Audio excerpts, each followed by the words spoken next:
6 minutes remaining, and the gentleman from Wisconsin has 23 minutes remaining. Yeah. Mr. Speaker, I yield 1 minute to the gentleman from Ohio, Mr. Boehner. Minority Leader is recognized. Let me thank my colleague from California for yielding. And I think all of my colleagues know that American families and small businesses, they're struggling. They're tightening their belt. And what are we doing here? We're bringing 9 appropriation bills to the floor, all wrapped into one big bill, 8% over the amount spent last year, including some 9,000 earmarks. I just think this is out of control. This is exactly what the American people want us to change. And after spending all kinds of unnecessary money in the so-called stimulus bill, now we see these big increases in the bill before us.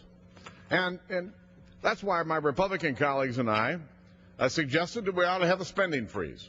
Let's just freeze spending for these agencies at last year's level. But our request for an amendment to have such a debate and vote was denied.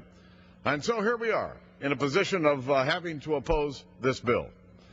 One of the more hideous provisions in this bill is the effort to eliminate the District of Columbia Scholarship Program.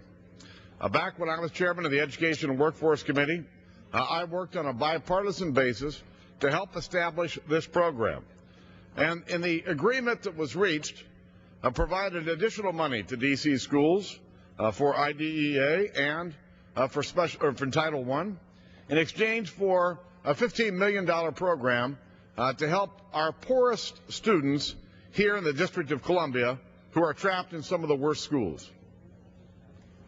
Now, this program has helped thousands of students here in the District of Columbia. I was at a school on Monday that has students there who receive money from the D.C. Scholarship Program. Their parents are engaged in their schools. Their parents like their schools. The kids are doing well. And yet, because this provision was never debated in committee, it was never debated in subcommittee, and we didn't see it until 2 days ago when somehow it showed up in this bill, would seek to make clear that the end of this program is going to occur at the end of this school year. Mr. Speaker and my colleagues, most of you know that I have a real passion for making sure that all kids in America have a chance at a decent education. None of us would be here if we had not had a chance at a decent education. And we know some of the worst schools in America are actually right here in the District of Columbia.